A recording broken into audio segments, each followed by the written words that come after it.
오늘의 사연 시작합니다. 안녕하세요. 저는 3살 된 아이를 키우고 있는 남자입니다. 아내를 아이 돌 지나고 사고로 잃고 현재 장모님이랑 아이 이렇게 셋이서 함께 살고 있습니다. 장모님과의 관계가 깊어져 어떻게 하는 게 좋을지 몰라 이렇게 글을 작성해서 의견을 구해보고자 합니다. 장인어른은 집안에 돈이 많으셨고 장모님은 가정 형편이 많이 어려우셨다고 해요. 장인어른께서 장모님이 사시는 곳에 놀러 왔다가 우연히 장모님을 보고 첫눈에 반하셨다고 합니다. 장모님은 나이 차이가 많이 나는 장인어른이 자꾸 만나자며 다가오자 강하게 거부 의사를 표현했지만 장인어른은 장모님 형편이 어려운 걸 알고 장모님 부모님을 찾아가 빚 해결해 줄 테니 따님을 달라고 얘기를 해서 장인어른과 장모님이 결혼을 하게 되었다고 하더라고요. 장모님은 어린 나이에 사랑하지 않는 사람과 결혼을 해서 결혼 생활을 하셨어요. 그리고 바로 제 아내를 출산하셨고 아이 때문에 참고 살았다고 했습니다. 그런데 장인어른이 술, 담배를 엄청 하셨었는데 정말 갑자기 심장마비로 세상을 떠났다고 하셨어요. 살면서 장인어른에 대한 원망도 많았지만 그래도 남편이고 아이 아빠니 먼저 떠나보낸 게 마음이 많이 아프셨다고 합니다. 장인어른이 남기고 간 재산이 많기 때문에 먹고 사는 문제에 있어서는 크게 걱정이 없었다고 하셨어요. 그래도 장인어른 그늘에서 해보지 못했던 것들, 특히나 경제적 활동을 해보고 싶었던 장모님은 작은 가게를 하나 운영하면서 아내를 키웠다고 하셨습니다. 없이 살아서 원치 않는 혼인을 한 장모님은 어려운 아이들을 위해 기부도 하고 봉사도 하고 사셨어요. 기부는 지금도 하고 있습니다. 그런 장모님 밑에서 자란 아내여서 그런지 아내도 참 밝고 사랑스러운 사람이었습니다. 결혼을 해서도 아내는 장모님 혼자 계시니 저랑 같이 장모님을 자주 찾아뵙고 식사도 같이 하고 가끔씩 여행도 다니고 그랬어요. 저도 부모님이 안 계셔서 그런지 장모님이 엄마처럼 잘 챙겨주셔서 정말 감사했고 가족같이 지냈습니다. 한참 행복하게 결혼 생활하면서 아이 돌잔치도 끝내고 그랬는데 정말 한순간에 아내를 사고로 잃고 장모님도 저도 너무 힘든 나날들을 보내고 있었습니다. 아내가 사고로 세상을 떠나고 원래 지내던 곳에서 모든 걸 정리하고 다른 지역으로 이사를 했어요. 아내와 함께 했던 집에서 생활하기 힘들 것 같았는데 마침 회사에서 다른 지역에 지점 하나를 더 낸다고 해서 제가 가겠다고 했습니다. 어린 아이 때문에 장모님이랑 함께 지내기로 해서 같이 이사를 했습니다. 장모님이 아이를 봐줬어요. 힘든 마음을 추스르고 장모님도 저도 힘겨운 상황에서도 서로를 의지하면서 지내고 있었습니다. 장모님도 젊으신 편이기 때문에 사람들이 가끔 저희를 부부로 오해하기도 했어요. 저 또한 장모님이랑 지내오면서 결혼 생활을 하고 있는 듯한 기분이었습니다. 아내랑 장모님이 많이 닮기도 했거든요. 저희는 묘한 분위기 속에서 함께 지냈습니다. 모든 문제는 술을 마시고 나서 일어나죠. 회식이 있는 날이라서 술을 먹었는데 조금 과하게 먹은 날이었어요. 업무 스트레스도 심했고 아내가 더 그리운 그런 날이었거든요. 그렇게 취해서 새벽에 집에 들어갔습니다. 장모님께서 안 주무시고 혼자 눈물을 흘리며 소주를 드시고 있었어요. 장모님, 왜 혼자 술을 드시고 계세요? 박서방 왔어? 에휴, 나도 참 죽책맞게. 신경 쓰지 말고 얼른 들어가 쉬어. 저도 한 잔 주세요. 아내가 그렇게 떠나고 나서 장모님이랑 처음으로 같이 술을 마셨습니다. 장모님, 윤경이 그렇게 떠나보내고 저 진짜 장모님 덕분에 살고 있습니다. 장모님 아니었으면 맨날 술독에 빠져 있었을 거예요. 우리 윤지도 제대로 못 돌봤을 거고요. 장모님도 힘드실 텐데 너무 감사해요. 내가 윤경이 엄마, 윤지 할머니로서 당연히 해야 되는 일들인데 뭐가 고마워. 고마워하지 마. 장모님이랑 한참을 얘기하면서 술을 마셨어요. 이렇게 술을 많이 마시면서 힘들어하는 이유는 저도 장모님도 알고 있었습니다. 떠난 아내에 대한 그리움도 있었지만 미안함이 더 컸습니다. 장모님이랑 이렇게 지내면서 우리는 서로에게 마음이 있다는 걸 느끼고 있었어요. 저는 장모님을 여자로, 장모님은 저를 남자로 보고 있었습니다. 한 집에서 계속 같이 지내고 아이도 있고 결혼한 부부처럼 생활을 하고 있는데 그리고 젊고 아내 닮은 장모님이니 제 마음이 마음대로 되지 않더군요. 애써 서로 부정하고 외면하고 있었지만 사람 마음이라는 게 어디 마음대로 되던가요? 서로에 대한 마음이 점점 더 커져가니 힘들 수밖에요. 장모님, 저 더 이상 제 마음을 숨길 수가 없어요. 윤경이한테 너무 미안하고 이러면 안 되는 거 알지만 장모님을 향한 제 마음을 더 이상 멈추기 힘들어요. 박서방, 장모님도 저 사랑하시잖아요. 우리가 윤지랑 이렇게 행복하게 사는 게 윤경이도 바라는 거 아닐까요? 저는 얘기를 하면서 눈물을 흘렸습니다. 장모님이 눈물 흘리는 저를 보며 눈물을 닦아주었고 우리는 서로의 눈을 바라보았습니다. 사랑해요. 저는 사랑한다는 말을 하고 키스를 했습니다. 우리는 눈물을 흘리며 서로를 안았어요. 이제는 정말 돌이킬 수 없는 강을 건넜기 때문에 서로의 마음을 인정하고 표현했습니다. 그냥 지금 이 순간이 너무 소중하고 미안하고 여러 가지 감정이 겹쳤던 것 같아요. 하지만 이 시간 이후로는 정말 남아있는 우리의 행복만을 생각하려고 합니다. 다음날 아침 우리는 함께 눈을 떴고 다시 한번 서로의 마음을 확인했습니다. 우리는 서로 부르는 호칭도 바꿨어요.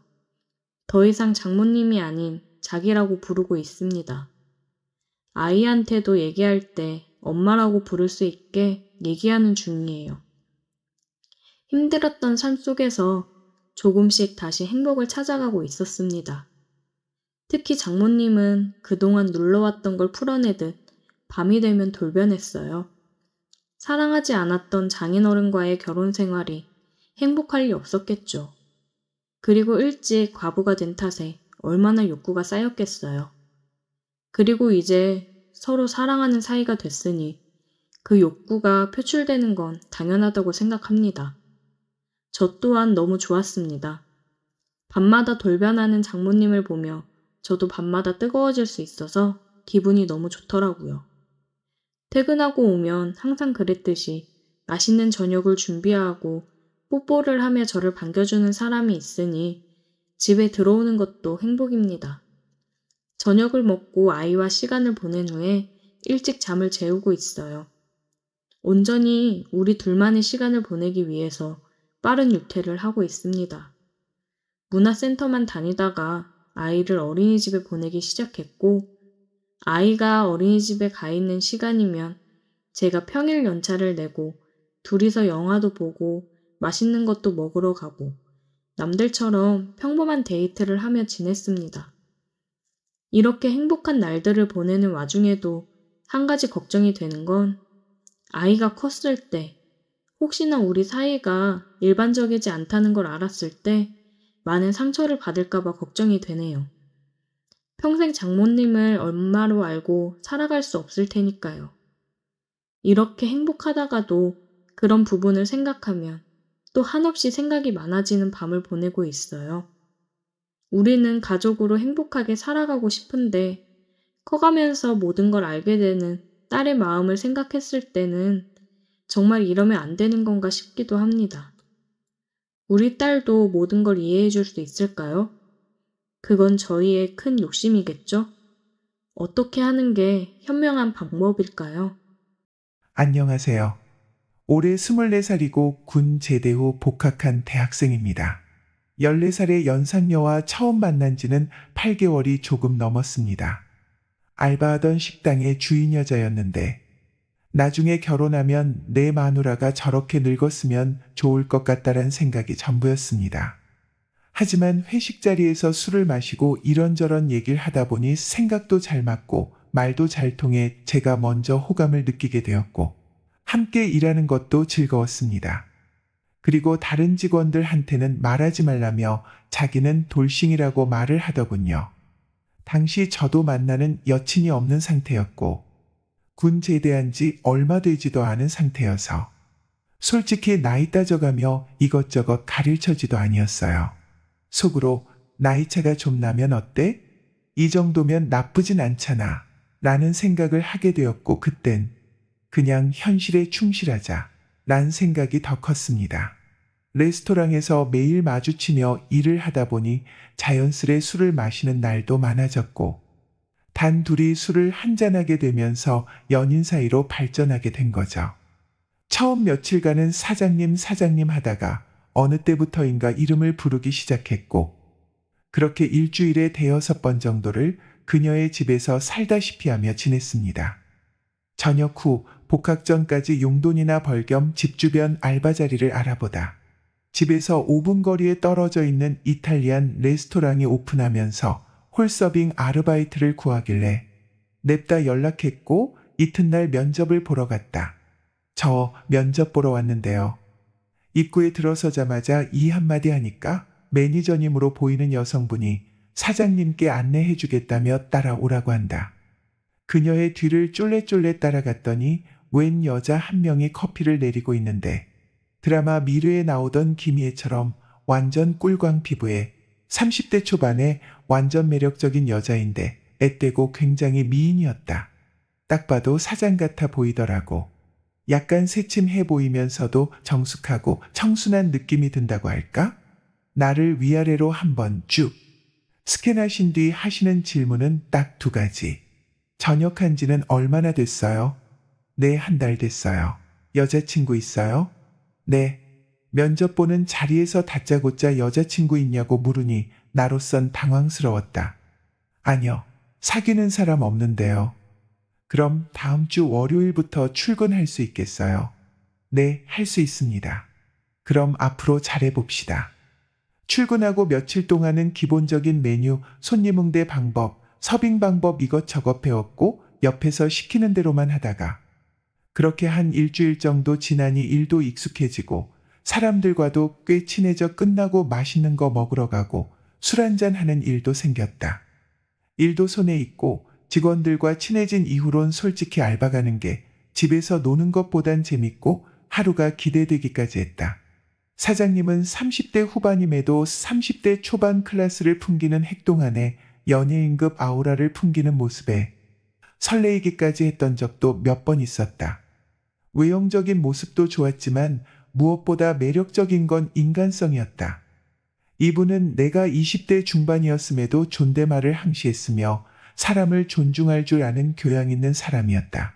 게다가 말투도 완전 여성스러운데 목소리가 천상 여자에서 웬만한 남자들은 반할 수밖에 없는 매력적인 모습이다. 레스토랑의 직원들이 내 또래 20대 초중반 여성분들도 많았는데 눈길조차 가지 않았다.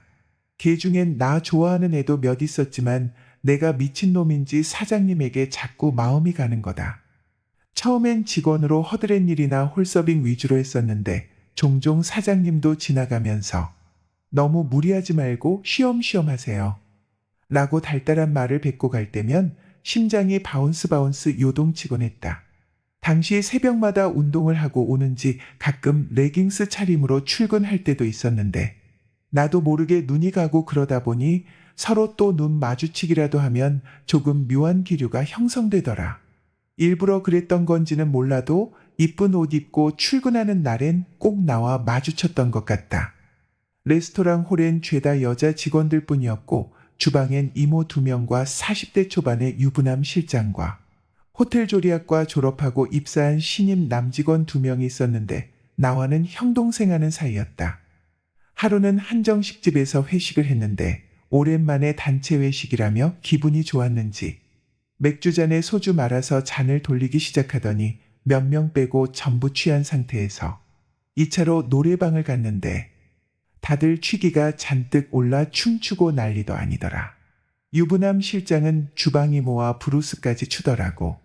내가 한쪽 구석에서 박수만 치고 사람들 노는 거 구경만 하고 조용히 있으니깐 그 실장놈이 갑자기 나한테 다가오더니 사회생활 이렇게 하면 안 된다고. 이런데 오면 서로 분위기 맞춰져 가며 놀아야 한다면서 나보고 앞으로 나와 사장님과 브루스라도 한번 추라고 하는데 그땐 나도 어떻게 해야 할지 몰라 뻘쭘한 채로 한참을 서 있었는데 평소 그렇게 교양 있던 사장님이 나한테로 다가오더니 먼저 손을 내미는데 그때서야 나도 용기가 생기더라고. 무슨 깡인지 몰라도 와락 껴안고 브루스를 추기 시작했지. 그리고 1시간 연장하고 30분은 서비스를 받아 2시간 30분 넘게 음주 가무를 즐겼더니 다를 술이 거하게 취한 상태였고 사장님도 마탱이가 가서 소파에 앉아 꾸벅꾸벅 졸고 있더라. 회식 마무리하고 밖으로 나와 집에 가려고 택시 기다리고 있는데 주방 실장이 대리를 불러놨으니 나보고 사장님을 집까지 바래다 주고 가라고 하는 거다. 사장님이 여성분이시니 당연히 집까지 안전하게 모셔드려야겠다 싶어. 네, 알겠어요. 걱정 마세요. 하고는 뒷좌석에 사장님을 앉혔는데 기운이 없으신지 자꾸 옆으로 픽픽 쓰러지는 거다. 그래서 나도 자연스럽게 옆에 앉게 되었는데 어찌어찌 하다 보니 내가 사장님한테 무릎 베개를 해주고 있더라고. 아무튼 사장님이 사시는 아파트에 도착해서 지하주차장에 주차해 놓고 기사님은 돌아가시고 사장님을 깨우기 시작했는데 처음엔 사장님 일어나세요. 근데 일어날 생각을 안 하는데 그때까지도 사장님은 무릎 베개를 하고 있는 상태였다. 그때 내 기분은 어땠겠어? 그래도 실수하면 안 되니깐 이번엔 어깨를 살짝 흔들어 깨웠는데도 아무런 반응이 없는 거야. 도착하고 지하주차장에 단둘이 있은 지 30분도 넘었는데 사장님은 일어나실 생각이 전혀 없고 분위기는 점점 더 이상해져만 갔지. 다시 한번 심기일전해서 이번엔 좀 더 높은 강도로 흔들면서 깨우니깐 그때서야 사장님이 실눈을 뜨더니 내 얼굴을 빤히 쳐다보는 거야. 잔뜩 혀꼬인 목소리로 여기 어디야? 네, 사장님 집에 다 왔습니다. 지금 주차장이에요. 우리 집? 근데 넌 누구야? 잠에서 깨긴 했는데 아직 정신이 안 돌아왔는지 내가 누군지 못 알아본다. 사장님, 저 민식이에요. 민식이. 벌써 새벽 3시가 넘었어요. 빨리 집에 돌아가셔야죠. 몇 동 몇 호에 사세요? 제가 집까지 모실게요. 응, 나 103동 1001호야라고 대답하더니 다시 눈을 감더라고. 어쩔 수 없이 직접 사장님을 들쳐업고 집까지 올라가게 되었지. 그때 또 잠에서 깼는지 또 한 번 너 누구니? 라고 묻는 거야. 사장님, 저 민식이에요. 알바생 민식이요. 레스토랑 홀서빙 알바를 끝마치고 집으로 돌아가는 길에 사장님과 마주쳤다. 민식 씨, 내가 집까지 태워다 줄까요? 다른 직원들이 보면 어쩌려고요? 오해할지도 모르는데 그냥 타세요. 뭐 우리가 불륜 사이도 아니고 알바생한테 차 한번 태워준다고 무슨 소문이라도 나겠어요. 나는 잠시 머뭇거리다 차문을 열고 조수석에 올라탔다. 민식 씨, 회식 끝나고 나 바래다 줄 때 나 좋아한다고 한 말 진심이야. 네, 농담이 아니고 당연 진담이죠. 내가 민식 씨보다 14살이나 많은 거 알고 하는 말이야. 남녀가 좋아하는데 나이가 무슨 상관이에요. 그리고 사장님은 처음 면접 보러 간 날 연예인이 앉아있는 줄 알았다니깐요. 호호호, 민식 씨 농담이 너무 지나치다. 얘기를 하다 보니 어느새 우리 집 앞에 도착을 했다. 분위기가 한참 무르익었는데 그냥 집에 들어가려니 뭔가 아쉬운 마음에 그녀에게 집에 들어가기 싫다고 했더니 그래, 그럼 우리 집에 가서 치맥이라도 한잔할까 그런다. 치맥 좋죠? 난 뜻밖의 제안에 신이 났다.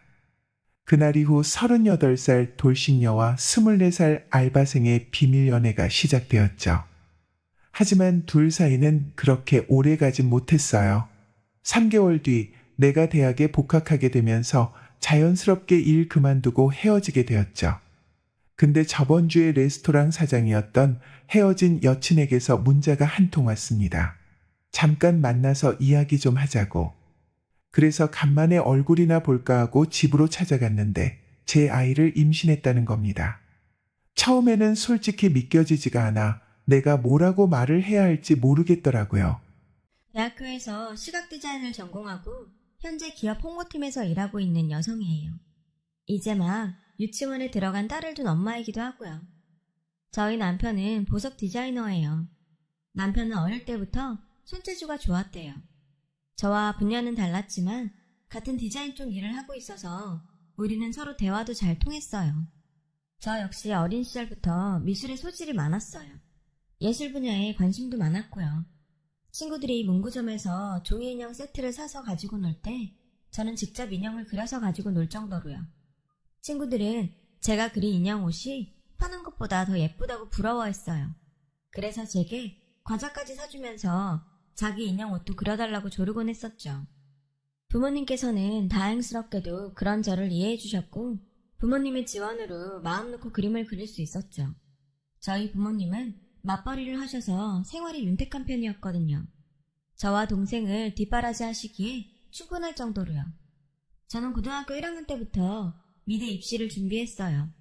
그는 미술대회에서도 상을 많이 받았죠. 다행히 실기가 좋은 편이라서 미술학원 원장님도 합격은 따놓은 당상이라고 할 정도였어요. 그래서 저는 수능 시험을 보기 전에 수시로 미대 실기시험을 치렀고 합격을 했어요. 이후 수능 최저 성적까지 다 채워서 바라던 대학교에 들어갈 수 있었죠. 대학 생활은 과제가 많아서 힘들었지만 그래도 재밌더라고요. 제가 좋아하는 디자인 공부만 할 수 있었으니까요. 동기들이랑 야작을 하거나 뭉쳐 다니는 것도 재미있었어요. 대학생이라면 다들 꿈꾸는 게 있잖아요. 캠퍼스 로맨스요. 저도 마찬가지로 은근히 기대를 하며 대학 생활을 하고 있었어요. 그리고 막연한 기대는 현실로 이어졌죠. 2학년 2학기가 막 시작했을 무렵 동아리 선배가 제게 부탁을 해왔어요. 소개팅 제안을 받았는데 사실 내가 남자친구가 있어서 말이야. 내가 그쪽한테 얘기해줄 테니까 나 대신 나가줄 수 있을까? 당시 소개팅을 한 번도 해보지 않았던 저는 오로지 호기심으로 그 부탁을 수락했어요. 그리고 약속된 날에 나름 화장도 예쁘게 하고 화사한 옷을 입고 약속 장소인 카페로 나갔어요. 카페에는 그 선배와 소개팅을 하기로 한 남자가 기다리고 있었죠. 제가 자리에 앉자 선배가 소개하더군요. 여긴 우리 동아리 후배야. 올해 2학년. 그리고 여기는 나 아는 오빠 친구인데 군대 갔다 오고 올해 복학했어. 과는 공예학과야. 소개를 마친 선배가 자리를 뜨자 우리는 어색한 분위기로 앉아 있었어요. 무슨 말을 해야 하나 고민하는데 남자가 먼저 자기소개를 했어요. 분위기를 풀어주려 노력하더라고요. 비슷한 분야에 있다 보니 말도 잘 통해서 저는 땜빵으로 나온 소개팅이라는 것도 잊어버리고 대화에 빠져들었어요. 그렇게 우리는 시간 가는 줄도 모르고 2시간 정도 대화를 나누었어요. 헤어질 때 남자가 연락처를 주더라고요. 호감이 있던 저도 번호를 주었죠. 그 후로 그는 종종 연락을 했어요. 시간이 맞는 날에는 만나서 밥도 같이 먹고 영화도 보곤 했어요. 그렇게 얼마 지나지 않아 저는 고백을 받았고 우리는 연인으로 발전하게 되었어요. 같은 학교 캠퍼스 커플은 아니었지만 그래도 둘 다 대학생이라 CC 느낌으로 연애를 할 수 있었어요. 첫 연애라 그런가 모든 순간이 설레고 즐거웠어요. 제가 4학년이 되었을 때 남자친구가 먼저 졸업을 했어요. 남자친구는 졸업을 하고 여러 직장에 이력서를 넣었어요. 그중 한 군데에 인턴으로 붙어서 직장 생활을 시작하게 되었어요. 저도 졸업을 하기 몇 달 전부터 여러 회사에 포트폴리오를 보내면서 취업 준비를 시작했어요. 미리 준비를 하지 않으면 졸업하고 나서 놀게 될지 몰라서요. 다행히 성적도 좋았고 여러 대회에서 입상했던 터라 꽤 많은 곳에서 서류 심사에 통과해 면접을 보게 되었어요. 그렇게 취업 준비도 순조롭게 진행되고 있었고 졸업을 기다리고 있었는데 생각도 못했던 일이 벌어진 거예요. 학교가 끝나고 남자친구에게 전화가 왔더라고요. 일찍 퇴근했다며 맛있는 걸 사준다길래 갔더니 평소에 가던 식당과 다르게 아주 고급스럽고 좋은 곳이더라고요. 오빠, 여기 너무 비싼 데 아니야? 저는 걱정이 돼서 말했죠. 남자친구는 괜찮다며 제 손을 끌고 안으로 들어갔어요. 알고 보니 이미 예약을 해놓은 상태더라고요. 우리는 직원의 안내로 룸으로 들어갔어요. 고급스러운 음식들이 코스로 나왔어요. 가격이 걱정되긴 했지만 그래도 맛있게 먹었죠. 그렇게 식사를 하고 있는데 갑자기 남자친구가 제 앞에 빨간 케이스를 꺼내놓지 뭐예요? 연지야, 오빠랑 결혼해줄래? 그리고는 케이스를 열었죠. 그 안에는 반짝거리는 다이아몬드 반지가 들어있더라고요. 그걸 보고 너무 놀라서 씹던 음식이 목에 걸릴 뻔했어요. 오빠가 너를 위해서 직접 디자인한 반지야. 내 마음을 담았어. 반지에는 다이아몬드가 정중앙에 박혀 있었고 그 주위로 작은 하트 모양의 다이아몬드가 4개 박혀 있었어요. 예상치 못한 청혼도 그렇지만 반지 가격도 만만치 않았을 것 같아서 걱정이 되더라고요. 하지만 남자친구가 오직 저를 위해 디자인한 반지라는 말에 정말 감동을 받았어요. 저를 위해 바쁜 와중에도 디자인을 했다는 생각에 더더욱 그랬죠. 이르지 않나? 아직 취업도 못했는데. 제가 걱정을 하자 남자친구가 걱정하지 말라고 그러더군요. 저라면 문제없이 취업에도 성공할 수 있을 거라고요. 그렇게 저는 결혼을 생각했고 이른 나이기는 했지만 저희는 결혼하게 되었어요. 결혼식은 제 졸업식이 끝나고 몇 달 뒤에 치러졌어요. 주위에서는 너무 일찍 간다고 섭섭해했지만 제 귀엔 그런 소리가 들리지 않았어요. 그저 행복할 뿐이었죠. 결혼식 날 남자친구가 저를 위해 디자인한 반지를 끼고 친구들과 친척들한테 자랑을 했어요. 독특한 디자인에 커다란 다이아까지 박혀 있어서 주위에 부러움을 샀죠. 결혼하고 얼마 안 돼 저도 취업이 됐어요. 우리 부부는 회사 일로 바빠서 밤 늦게 퇴근해서야 겨우 얼굴을 볼 수 있었지만 그래도 조금만 참고 일해서 나중에는 여유 있는 삶을 살자고 다짐했어요. 하지만 행복한 가정을 꾸리겠다는 꿈은 오로지 저만의 꿈이었죠. 제 결혼 생활은 결혼 1주년 기념일을 일주일 앞둔 시점에 산산조각이 나고 말았거든요. 바로 남편의 외도 때문이었죠. 정말 상상도 못했어요. 남편은 늘 한결같이 제게 다정했거든요. 외도를 하고 있으리라고 상상도 할 수 없을 정도였죠. 남편의 상간녀가 제게 찾아오지 않았더라면 저는 아마 평생 몰랐을지도 몰라요.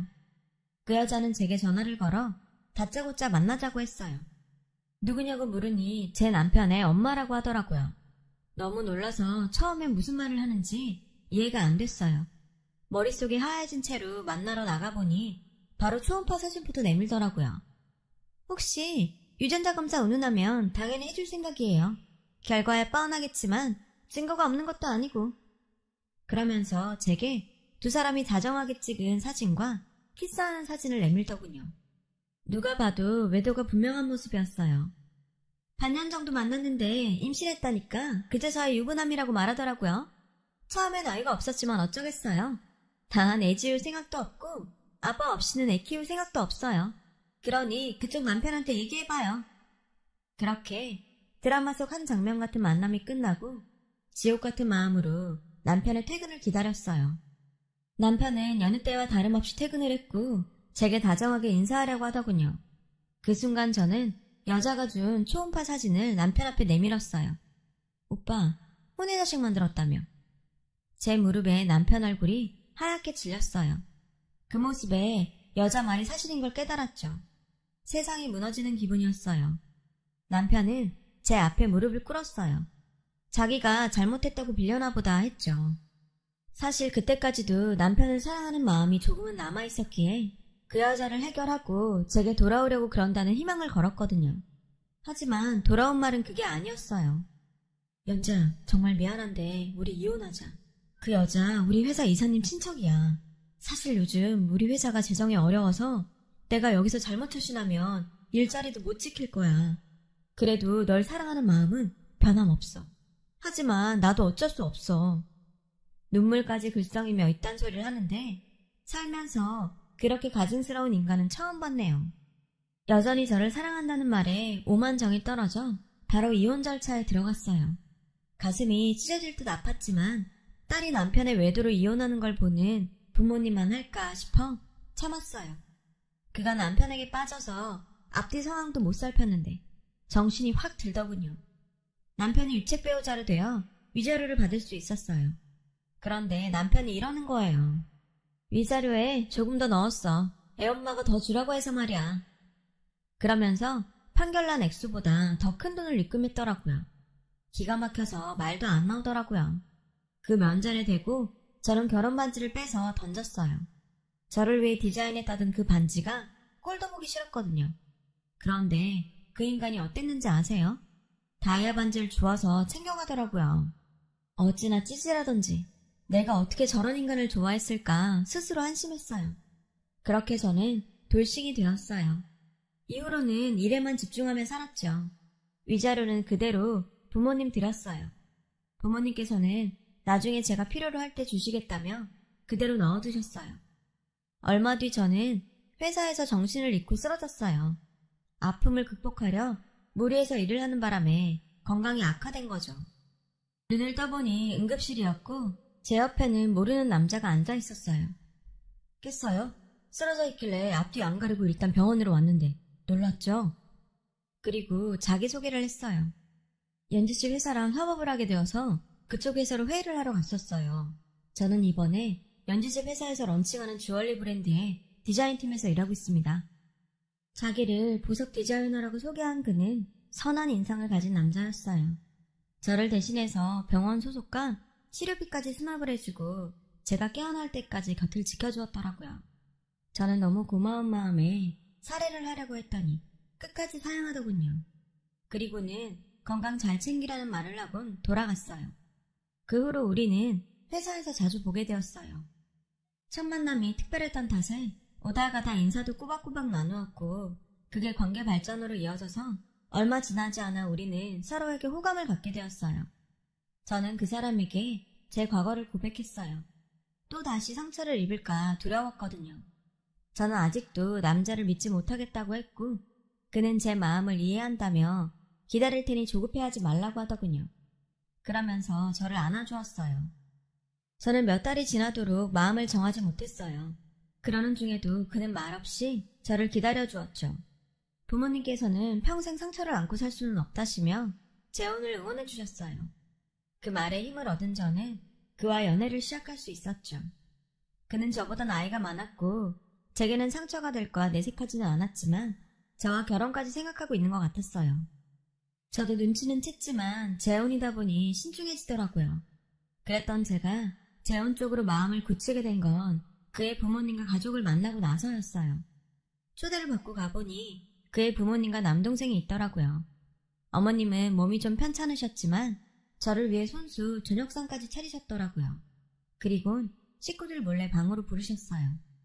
그동안 마음고생 많았다고 우리 애한테 들었어요. 지난 날은 다 잊어요. 내가 오지랖인지는 모르겠지만 나는 아가씨가 내 며느리가 되어주었으면 좋겠어요. 내가 살 날이 그리 길지 않아요. 그래서 실례인 줄 알면서도 초면에 이런 얘기를 하게 되네요. 미안해요. 제 손을 꼭 잡고 말씀하시는 어머니 모습에 왠지 울컥하더라고요. 그래서 그날 집에 돌아가는 길에 그 사람한테 얘기했어요. 우리 결혼할래요? 잠시 어리둥절해하던 그는 금장 환하게 웃으며 저를 말아 끌어안았어요. 그렇게 우리는 결혼 준비를 시작했어요. 식은 작게 올리기로 했어요. 준비할 것도 별로 없어서 집부터 먼저 구하고 결혼식 전에 혼인신고를 했어요. 이삿날을 잡고 짐을 싸던 날이었어요. 그날은 남편이 저희 집에 와서 상자 포장하는 걸 도와주고 있었어요. 이것저것 짐을 챙기면서 수다를 떨다가 쌓여있던 박스를 건드리는 바람에 앨범이 뚝 떨어졌어요. 바로 전 남편과 같이 찍었던 웨딩 사진이 든 앨범이었어요. 순간 저는 당황했어요. 이혼 후 정신이 아프게 했고 그 후엔 아예 잊었는데 정리를 못했던 거죠. 제가 당황하자 그는 앨범을 주우며 말했어요. 이건 버려도 되겠다. 내가 더 예쁘게 같이 찍어줄 거니까. 고맙고 미안한 마음에 어쩔 줄 몰랐죠. 그런데 앨범을 들추던 그의 얼굴이 하얗게 변했어요. 마치 귀신이라도 본 사람처럼요. 명지야, 이거 뭐야?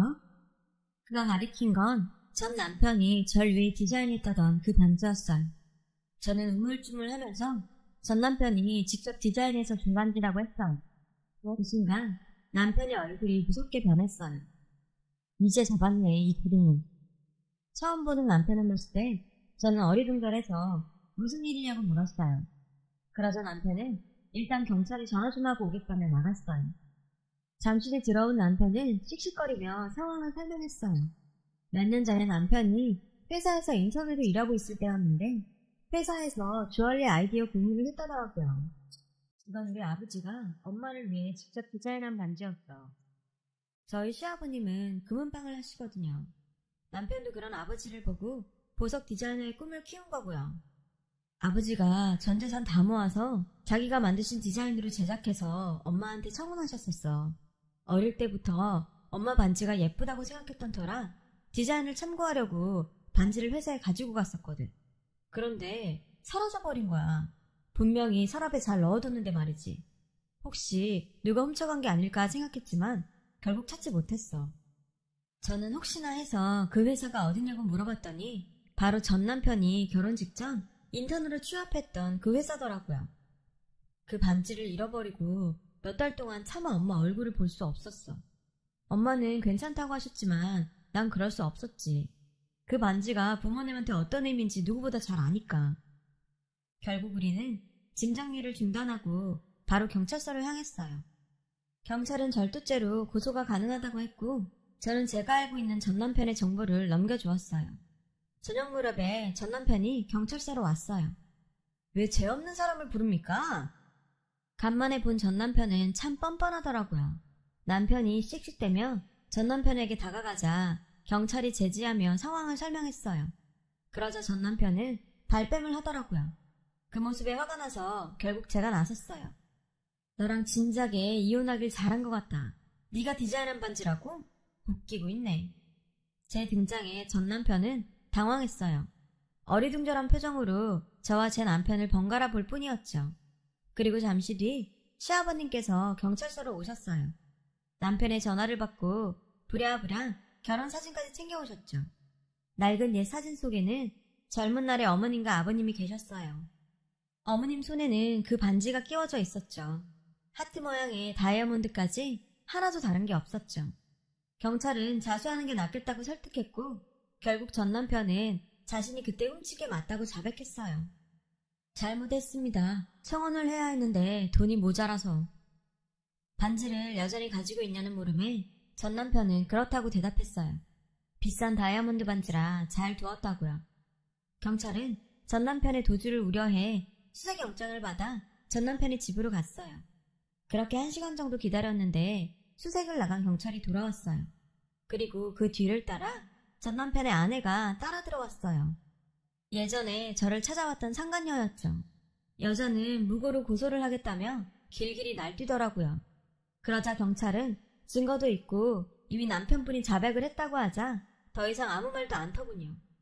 전 남편은 제 남편과 아버님께 와서 선처를 부탁했어요. 당연히 제 남편은 거절했죠. 우리 엄마 반지 훔치고 내 아내한테 상처 준 사람인데 그냥 못 넘어가지. 그러자 전 남편은 싹싹 빌며 용서해달라고 무릎까지 꿇더군요. 하지만 그의 아내는 달랐어요. 합의해요. 돈 줄게요. 얼마 줘요? 하면서 상황 파악 못하고 뻗대더라고요. 그날 집에 와서 어머니께 반지를 돌려드리고 사정을 설명했어요. 어머님은 반지를 받고 우시더라고요. 그동안 아닌 척했지만 반지를 잃고 마음고생이 심하셨던 모양이었죠. 연지가 복덩이다, 복덩이야.